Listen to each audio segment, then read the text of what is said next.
Yo, what's up, everybody? It's been a minute. It's been a minute since I've done one of these. I'm gonna kind of continue on the way that it's been going for all the 8 people that have watched the other podcasts. But yeah, I mean, this is all pretty much experimental shit, right? So yeah, I wanted to kind of check in with everybody and record another one of these. Um, this one is going to be based and centered on a couple things that have happened recently. As you all know, this podcast that I'm doing is centered on uh, the in part the Latino experience or Hispanic Latino experience in the entertainment industry, namely the world of TV and film or just acting in general. And then the other one is well, the other part of it, the other side of that coin is going to be pretty much the path that I'm taking on that. My own journey through that and how I navigate it. So yeah, so pretty exciting shit for me. I mean, I don't know about you guys, but yeah, so I get to share with everybody what my experiences have been so far in the industry as an actor, as a Latino actor, as a Puerto Rican actor first. That's something I hold very near and dear to my heart. And that being said, I know Puerto Rico is without power right now, so I hope to God that everything is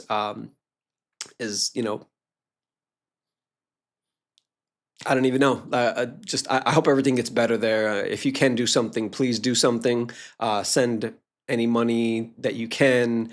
Any resources that if you know somebody on the island and you want to find out a way to help.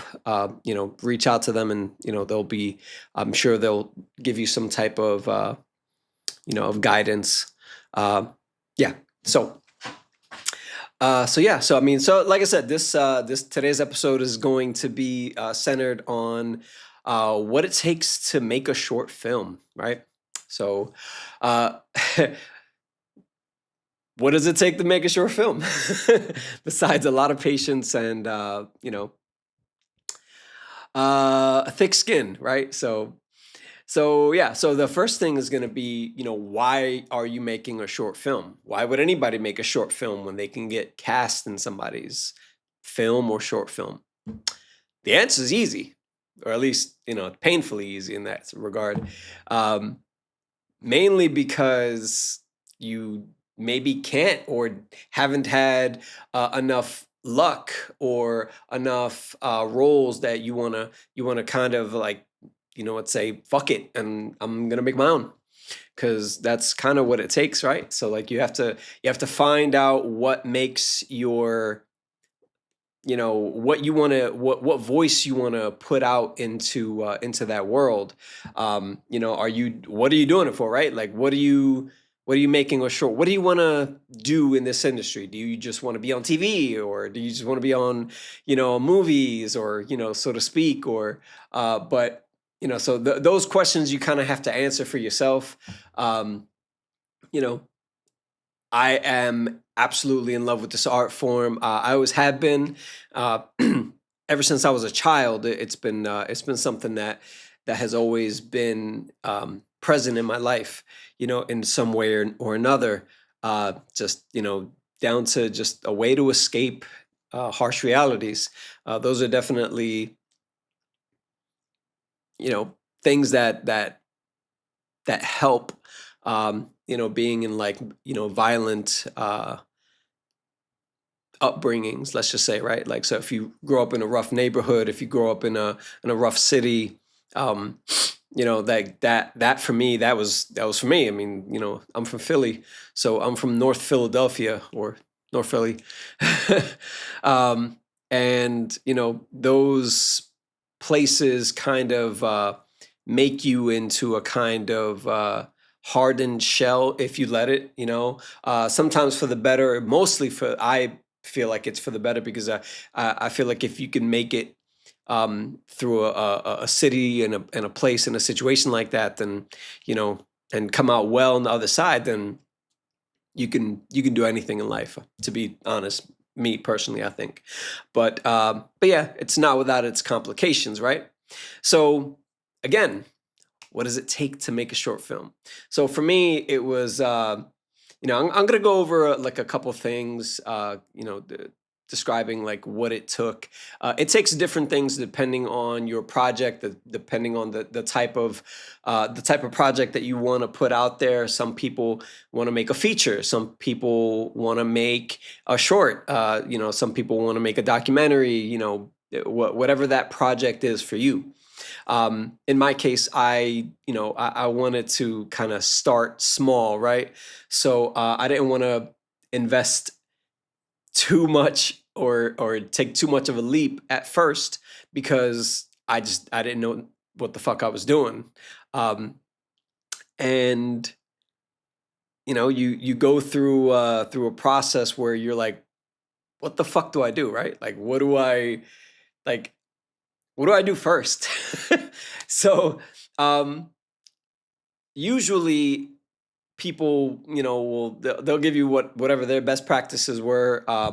Like, find something to create. So it, like everything else in this industry, it all starts with the script. It's going to start off with the text. It's going to be, what's the story that you want to tell? What story do you want to tell at this time? For me, again, my people are grossly underrepresented in this industry. And it's, for me, part of what I wanted to do was like, all right, well, you know what? I'm going to show in my own way, through my own channels, just how fucking dope we could do shit. Like how different we are, but also how similar and how much we have in common with every other group in this world and country.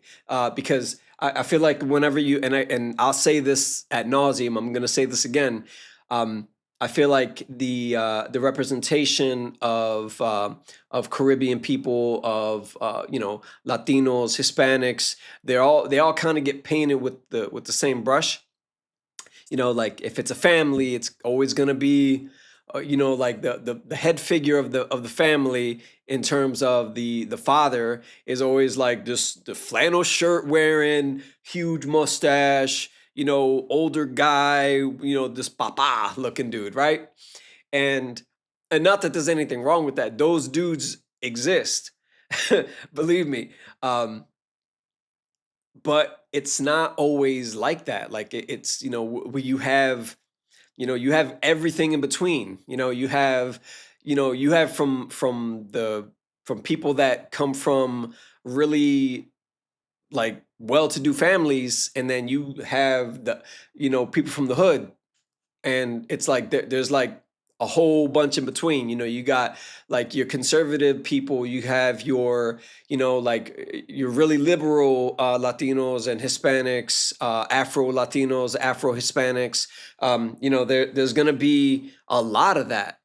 So, and that for me was something that was never, it never gets touched on. And if it does, there's always a little bit of fuckery in it. There's always a little bit of I want to say whitewashing, right? Because they just don't know how to paint us, like, and it's like, well, maybe if you get one of us to paint the fucking picture, you'll get a better picture. You get a better body of work. You'll get a better audience, because that's the other thing, right? Because it's like, well, Hispanic and Latino, Hispanic and Latinos are they say that they're not, that they don't come to those movies. And it's like, well, if I made a caricature of what I was, or if somebody made that about me, and it was like, yeah, this is like diet what the fuck we are. Like, this is bullshit. This isn't who we are. The fuck do I want to pay money to see this shit? But then they use that as ammo. and say that, oh, well, it's they don't come out to those movies, so we're not going to make them. Yeah, again, you don't get them made by the right people. Like Lin Manuel Miranda can't make everything. Like, give the guy a break. There's other there's other like directors and writers that that have amazing stories to tell. We have fucking dope ass stories to tell. Not everything is salsa. Not everything is a fucking mariachi. Like it's that shit is boring. Not that it's boring, because that shit is amazing in our within our own culture, but like the way that it's put out is always like everything is Mexican. Like everything is Mexican music, or everything is like some like really generic salsa. Like, but when you look at the history and the people behind that history, it's dangerous. Like, that shit is dangerous. Like the origins of that are always like spicy, not, no pun intended, right? But like it's always something that is more interesting than the finished product. It's like, like what led to that? Like they touch on it sometimes, and like just off the top of my head, like with El Cantante, the Mark Anthony uh, movie about him playing Hector Lavoe. Shout out to Hector Lavoe. But that shit was dangerous. Like salsa was not like salsa was like reggaeton nowadays. Like it was dangerous. It was like, hold on, like don't play that. Like that's bad music. Like that's like dangerous. It was like hearing something that was like violent, but you could still dance to that shit. Like that's what made it like cool. That's what made that shit like really work for everybody, because it was like it came from the street. Like it came from the street. It came from the same people, and that's why it blew up, because it came from the people. It was for the people, by the people, and that's always what works. But it gets to a certain point where some corporate fucking figure wants to say, oh, well, you know what? Let's make a watered down version of that shit, and then you get like a shitty like product, and then nobody wants to see it, and then they blame it on the people not having an interest. So for me, it was like, I wanna make some stuff that we, as as Americans, as because we're like our message is vastly underrepresented as part of this country too, because we're definitely part of this country and always have been. So, but that's for another day. So yeah, so write a script if you can. That was my thing. I wrote a script, a short. It's called Six Candles, and that's where I started. To be honest with you, my writing of Six Candles was a funny story in itself, because at the time I was living in Philly, and I had a contractor doing some work in the house that I was living in at the time, and uh, he was kind of chatty. I'm not gonna lie to you. He was a little, like he talked and worked at the same time, and that's fine. But just don't talk to me, because like like do your fucking job and get the fuck out. Like I got shit to do. So no shame here. What I actually did was I pulled out my computer. I was not working that day. I was home from work, and I pulled out my laptop and started writing, or at least pull out the laptop and pretended like I was doing some shit to, as if I was like working from home. I definitely was not. But so yeah, I mean, after a couple minutes in front of my laptop, I started to, I was like, all right, well, let me see what comes up. Let me write some shit. Uh, Turns out I started writing something, and it started off as just like, some ideas, and then it became the bones of a script. And then I was like, huh, like, okay. And the entire the entire script, or at least the bones of it, were written within, I would say, an hour and a half, 2 hours, something like that. Which is crazy to me because it's like I did this as just like a way to avoid a chatty contractor, and then I ended up making something that that was made, eventually. So yeah, so a script. So that was the script. So then, what do you do when you have a script, right? You rewrite it a bunch. You rewrite that shit like I don't know how many times. I can't even tell you how many drafts I went through. I must have gone through maybe like between 8 and 12 drafts, probably, and that's probably a little on the low end. And so yeah, so you do that. You land on a script that you could, that goes from, oh, this is a cool idea, to, all right, well, I think I'm finished.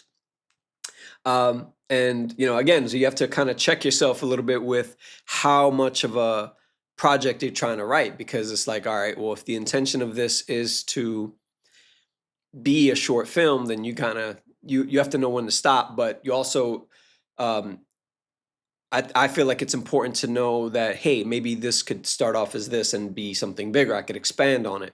Um, so yeah, so I got my script written, revised it a bunch of times. If you, I leaned on a few people to kind of read it, and just give me notes. People that you trust, obviously, because those other motherfuckers out there.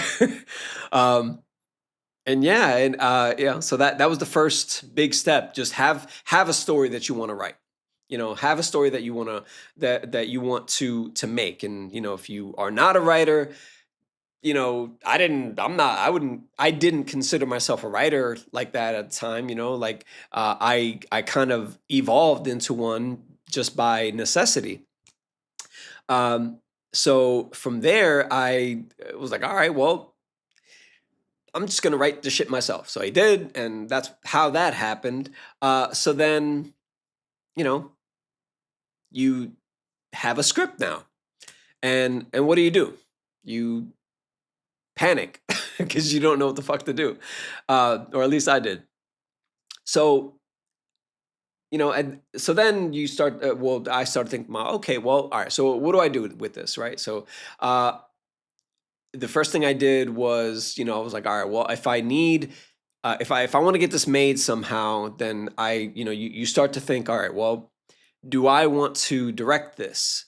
And my answer was no, because that for me, like, directing is something that I revere, and I take my hat off to those people who have that that bug to direct. And I for me, I'm good. I'm not a director. So that being said, like, I said to myself, I was like, all right, well, who do I know that's a director? Um, Happened to have a very good friend that's a director, and a very good one too, very good actor too, but also happens to be a director, Kevin Ostra. So shout out to Kevin. Um,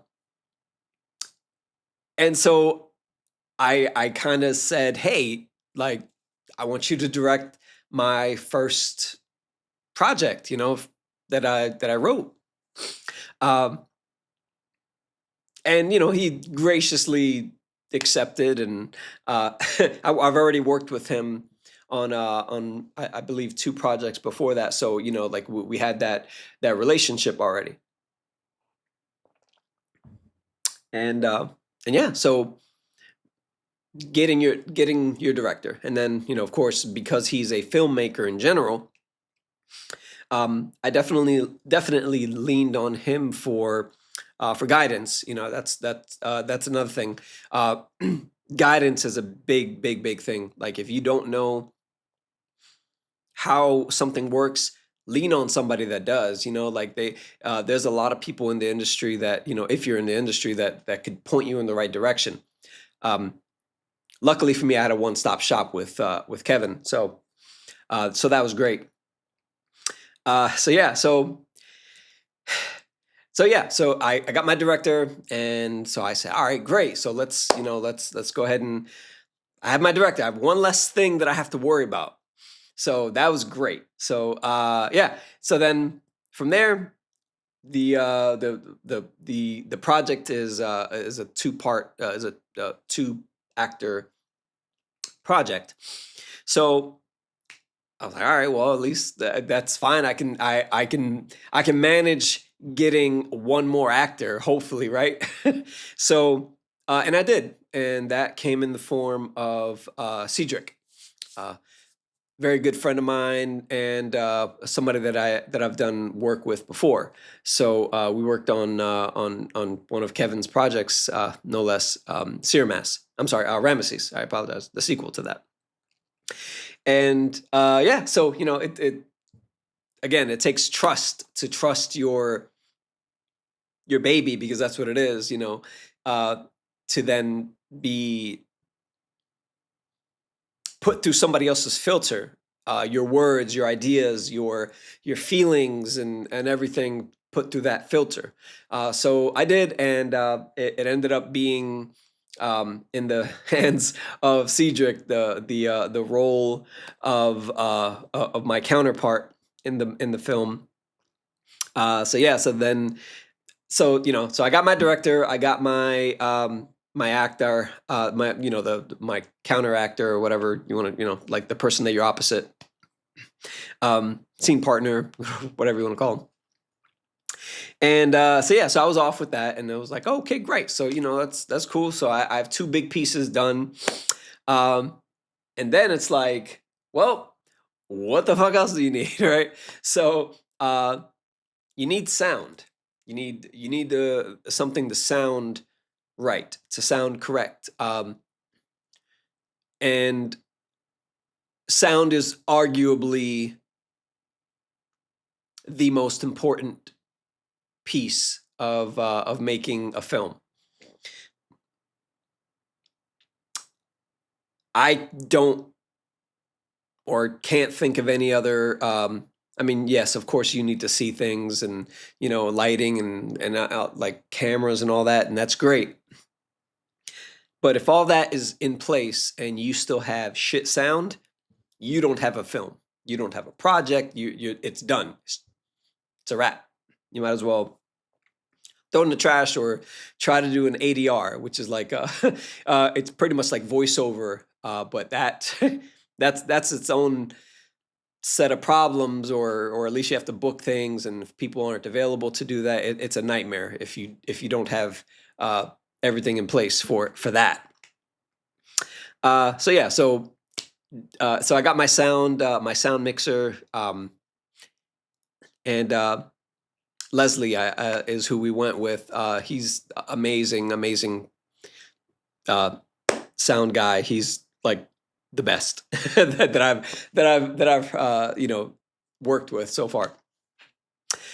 So yeah, so that, and again, that's gonna sounds probably gonna be your, if not your most expensive part, because you want it done right. You want to hear everything. You don't want something to sound like you're in a bathroom. Ugh, like that shit right there, man. Like, bad sound ruins a project for me. I don't give a fuck what it looks like. If the sound's bad, I'm out. Like, you might as well cut this off. Uh, Gaffers, right? So I needed a gaffer. I didn't even know what the fuck a gaffer was at the time. I'm not gonna lie to you. So I was like, well, what the fuck is a gaffer? And essentially, I'm sorry if I'm missing any details with this, but essentially a gaffer is a person who lights your project, essentially. They make sure that your lighting is the way it needs to be, and they essentially work with your cinematographer and your director, or DOP, director of photography, for those who want to know. um, Yeah, and so yeah, so that's the gaffer is super important too, because you want good lighting. You want every scene to be representative of that. Every time a camera switches from one angle to another, over the shoulders, two shot, close ups, that all includes a gaffer. You know, and they have to change everything, or they have to change everything and make sure that everything is correct, so that you can be able to see, the vision of whoever the director is. Yeah, that's super important. The next thing that I found out that I had to do, or had to get, was a cinematographer. Cinematographer that we went with was his name was Wes. Shout out to Wes. Uh, Again, I didn't. I know what I knew what a cinematographer was. It was just more like, I was like, all right, well, I guess anybody can do it, right? It's like, no, you need to you need to see what people have done in the past. Like any job, right? Like you like, yo, like, what do you like? Let me see your resume, right? I want to know what you could do. I want to see your resume. I want to see what, how good or bad you are. I want to see if, and not even good or bad. I just want to see if you're a good fit, because that's another thing. You could be very good in what you do, but if it just doesn't fit, then, like, if it doesn't fit what we are trying to do, what the if like what the vision of the director and the writer and the cinematographer, that all has to gel together. And if it doesn't, then you again, you don't have a project. So Wes was really, really cool. Great equipment. I can't say that enough. Great equipment. Um, that goes a long way. What kind of equipment is used? It definitely matters. It mattered to me. Um, I always try to go for a cinematic look. There are projects out there that look way more indie. And not that there's anything wrong with indie, because this is an indie film, but there's something that you should at least aspire to, to try to accomplish or achieve. Like, hey, all right, well, what are we trying to achieve here? Are we trying to do something that looks as cinematic as it could, with your budget restraints, because that's another thing, money. And so you want to choose something that's going to at least give you less work to do in the editing room, so to speak. That's another thing. Editing, I'm not that guy. I will gladly pay somebody, and I did, for editing, because editing is not my strong suit. Put me in front of the camera, that's 100%. But yeah, for that, nope. I'm not the editor. So yeah, so you definitely want to go for somebody that maybe has their own equipment. Sort of like a multi-stop shop for that. So that'd be great. Yeah, and then you get hopefully this is a pleasure, but pardon me. But you get the pleasure of location shopping. Location scouting is a pain in the ass.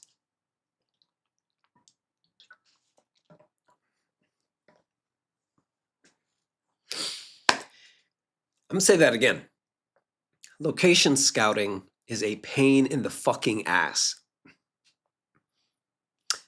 So why is location scouting a pain in the ass? If you Just find a location, you talk to whoever it is. Yeah, if only it was that easy. Like if I was a Hollywood budget producer that had Hollywood money, then yeah, it wouldn't be an issue at all.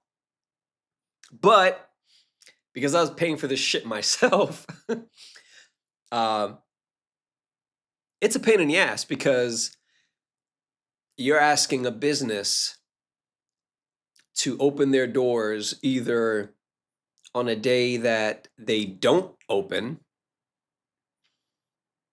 or you're asking a business to shut down.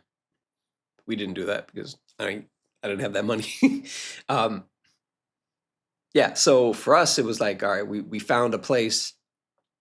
Shout out to Stateside, by the way. And yeah, so we found a great place in Stateside that that was, you know, able to open their doors on one of their days off. This is all staying in, by the way. I don't care.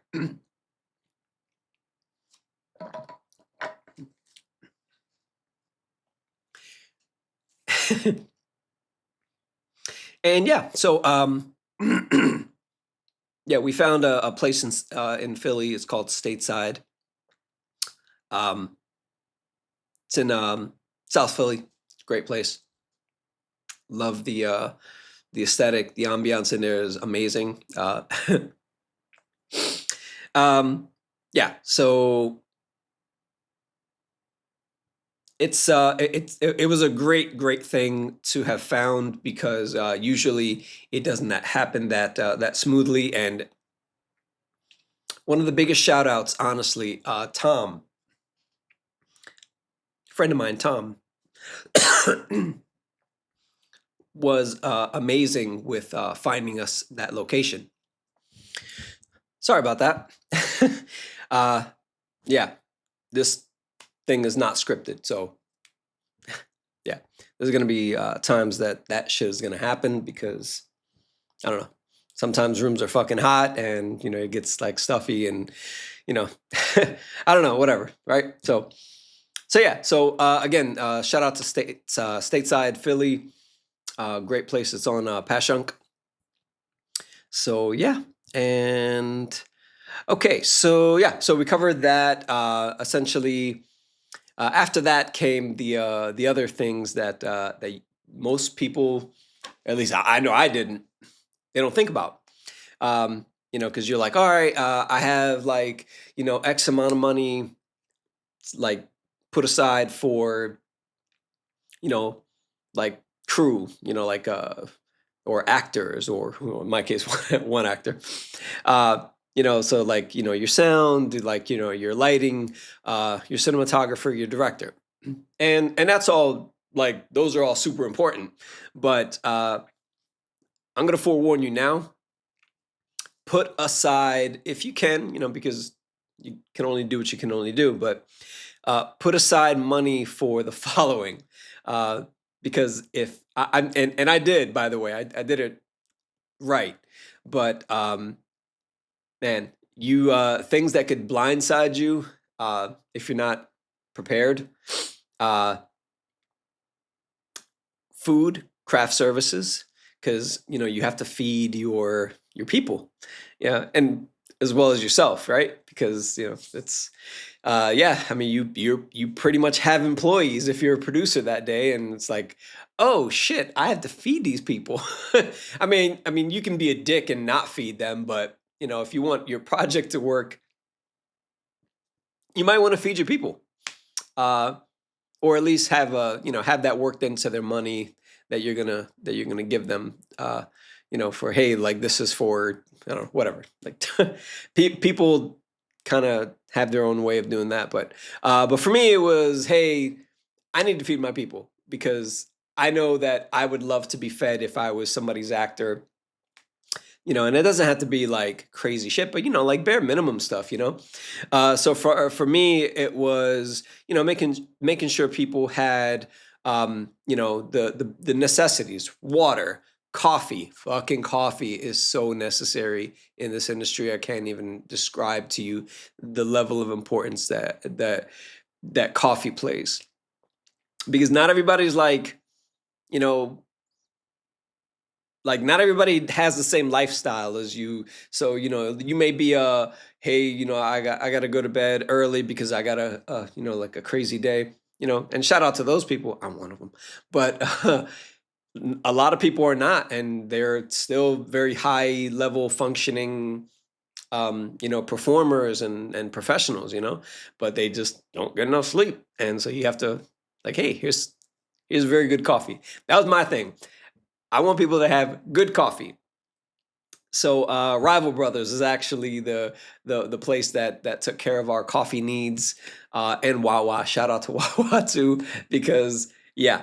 So it was food and craft services / food. I made sure that that my cast and crew were taken care of. Any, like, for the days that we had that we were on set. Um, you know, don't be a dick. Ask people what their dietary restrictions are. Some people don't eat pork. Some people don't eat meat. Some people have like allergies to shit. Don't be a dick. Like, ask. Just ask. They'll give you an answer. They'll let you know. Other things that for me played a big part were, if you are not from that city and you want to, you know, film something in that city, airfare. I know that sounds like a duh, of course, like, but it's something that you may want to take care of as early as you can. Take care of your airfare if you have a location set and you have a schedule, like a schedule set for shooting. Hotels, Airbnb works just fine, to be honest. Or if you just a hotel or a motel person who, no shade, no judgment. Car rentals, definitely something that you should take care of. You don't want to. I suppose you could Uber everywhere, but that shit is expensive after a certain time. So if you drive, do that. I know it sounds like no brainer shit, but this is just my experience. So all that went into this beautiful project, and I mean beautiful as far as like the subject matter on this thing was very heavy. It was very, very, very tough subject matter. Not a lot of people are comfortable with it, but again, I like to get reactions out of people. I like to shake people up. So it's a short project. It's a 2-person thing, and I wanted to make a very visceral, like explosive thing in a very short amount of time that I could. And I believe we did that. And again, shout out to your your directors, because they are going to take what you have written and they're going to put it through their filter. And they are going to give you a product, hopefully, that you can be proud of, and also they can be proud of. So, which include, if you have a good director, that is, techniques for making a shot look interesting, even though it's just, in my case, two dudes talking at a table. So yeah, so that was there's definitely something to be said about that. So you definitely want to make sure that you're in good hands in terms of directors, and that's another reason why I could never direct, because some of the things are like, oh well, you know what? Let's do it this way, and let's do this when this happens, and it's like, huh? Like, I just want to press record and like, all right, you guys do what you know that you need to do. So yeah, shout out to directors, 100%. I respect the director's visions. And yeah, so I mean, also just your production assistants, Shama, thank you so much. You are an angel. Yeah, production assistant. Shama was like again, she was like the lady of the set, you know, not just because she was just like making sure that everybody's in check, everybody's continuity. Oh my God, continuity. Continuity means that if you do something this way and you take multiple takes from different angles or whatever, the continuity side of things is going to make sure that everything you did everything with your right hand with this, you're going to do everything with that same hand with every take. Make it easy on your continuity people and learn your movements, the way that you block everything in every scene. Learn that shit because it's going to save you a lot of grief as an actor. Because then continuity is not going to jump on your ass with, you know, oh, the level of the liquid is too low or too high, or you used your left hand instead of your right hand. It's an experience.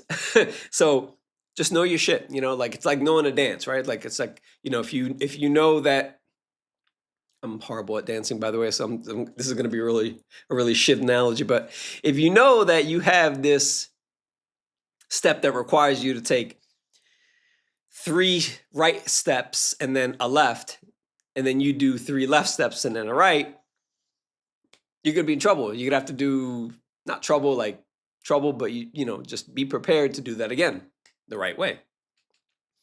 So yeah. So Shama, among other things, you know, like also was a script supervisor for us. Script supervisor just means that they literally supervise that you're saying the right words the right way all the time. It kind of intersects with continuity.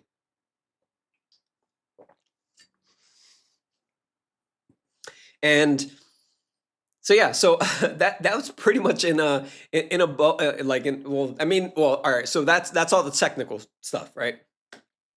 So then you get to the actual meat and potatoes of the shit, which is the scene. Everybody has a method, right?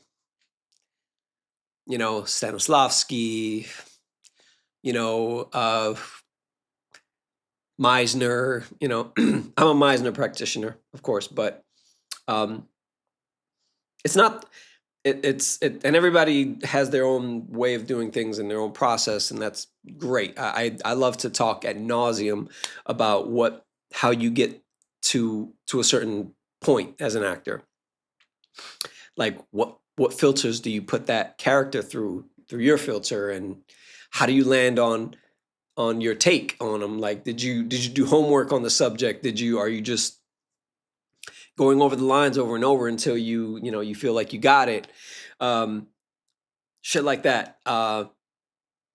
So it for me, it was like, all right, the subject matter on this is heavy, and you'll see when it comes out. Right now, it's, you know, I'll give you some information on what I'm doing with that now as a finished product. But yeah, so subject matter is heavy. You know, me personally, when I dive into a project, I want to make sure that even if I've never been through something that is covered in the film, I want to make sure that at least I want to, you know, give a truthful account of the way I approach it, to not lie, but live truthfully under imaginary circumstances.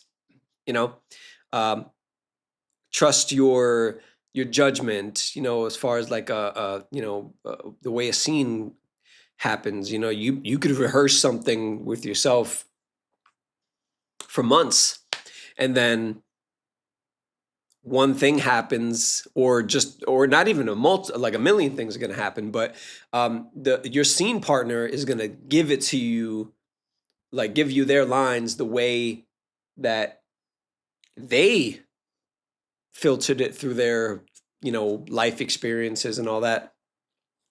And then you're like, oh shit, I have to change the way I respond to this because it's it's not the way that I was envisioning the person responding to what I said in my head.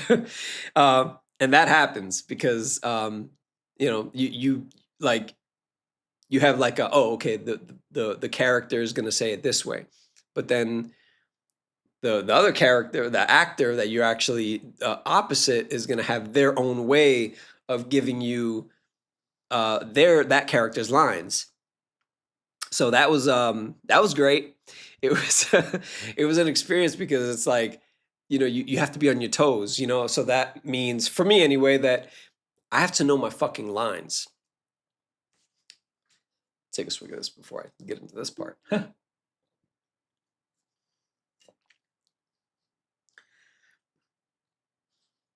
There are a few things that piss me off more than somebody that I'm working with that does not know their fucking lines. Luckily, that did not happen in this case because Cedric knew his fucking lines. Thank God. I have been in other projects that involved somebody that didn't know their lines, and it's like you're just making everything harder on everybody else. And I've also been in a position myself, because I'm transparent about things, where I've forgotten my lines. So I get both of those sides of of that coin, if you will, whatever. So, the best thing that you could do is just try your best to make sure that everybody else's job is easier. And you'll like you're always going to be in a better position if you do. Also, it allows you to play. It allows you to actually play. And what I mean by play is, like, if you are worried about, or if I'm worried about what's the line after he says blah blah blah blah blah, then you're not worried about the other stuff. And what other stuff? You're not worried about. It's not the words. It's how they are said. How it's the how you convey an emotion, not just saying a sentence in a line that's written. The words are important, but not so important. Not more important than how you deliver them. Tone, inflection, all that stuff. It's all super important, and you have to make sure that you are giving a truthful response to to these things, because it could make or break your scene. So yeah, so that was just always be prepared. Just being prepared is always going to be something that's always going to help you, because at that point you're like, yo, I'm ready. I know the text.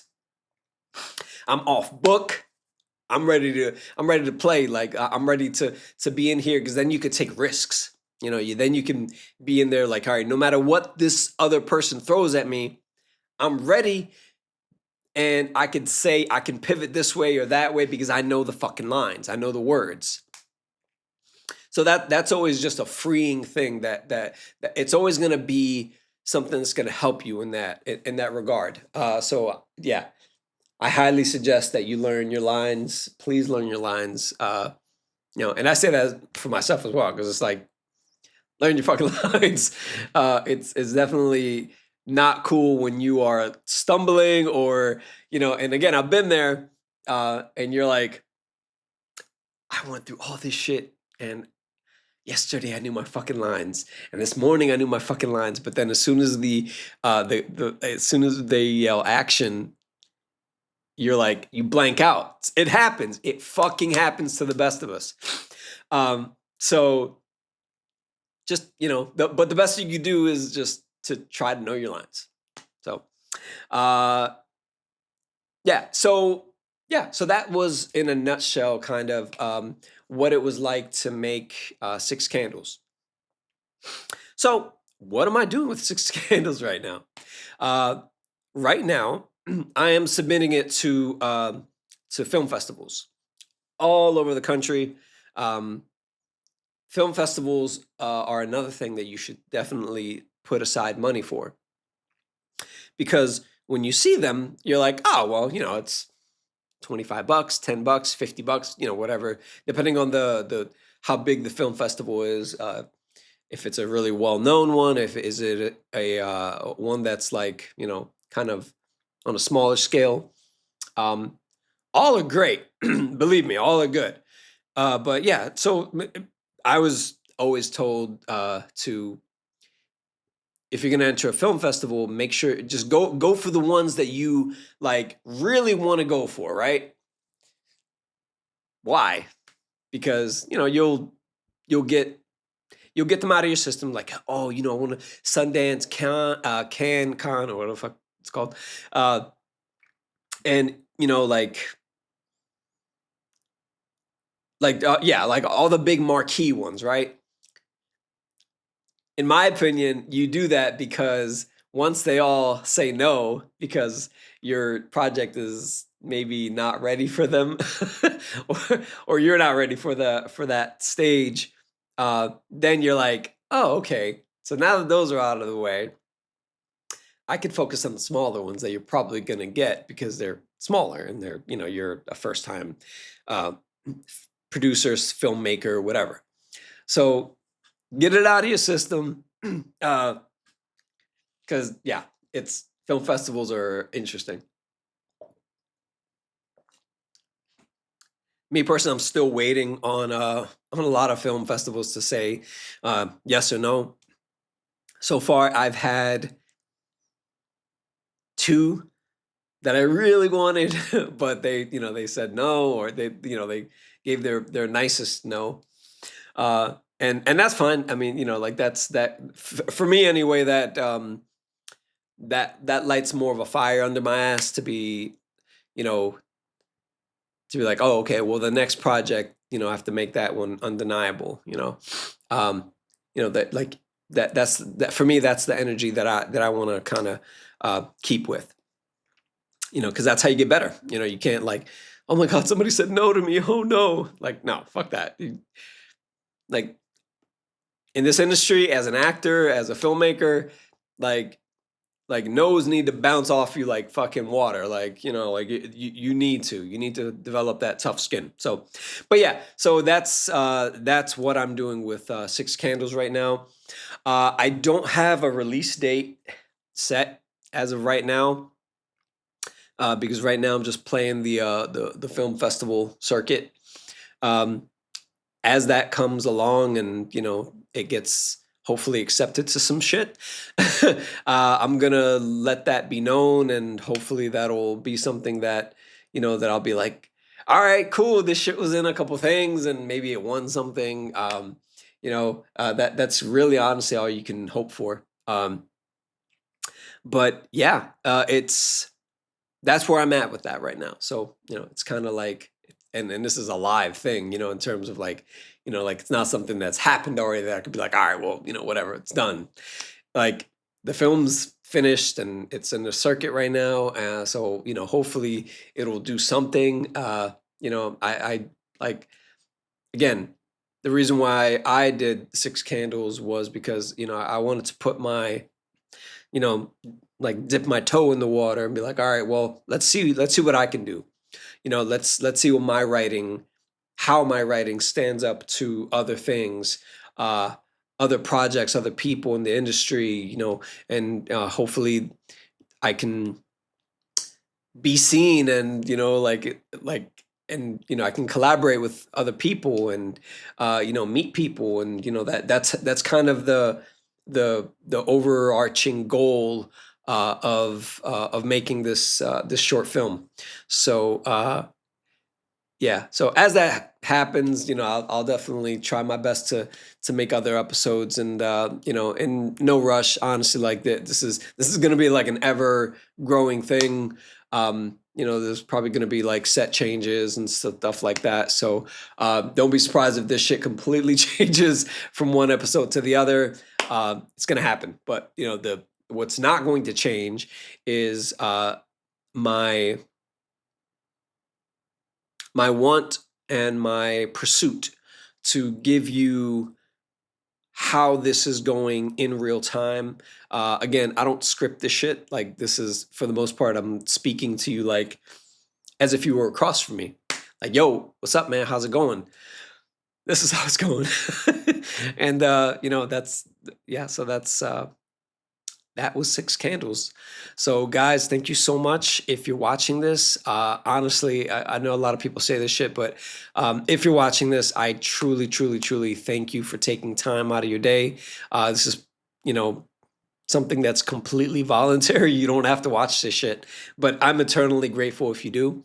And I'm going to try to give you more content and episodes so that you could maybe get something out of it. If you're a struggling, because we're all struggling, if you're a struggling filmmaker, actor, writer, producer, director, and you find something that you could pull from and say, hey, this helped me with this. Like, oh man, somebody else that looks at it the same way I do. Like, oh man, I went through that. Like, oh, I haven't gone through that yet. Thank you for giving me that that parachute so I can avoid that, or like that, like just put you onto some game so that you can say, oh, you know what? I didn't think about that. I didn't even think about putting money aside for this or that. Because it's you just don't know.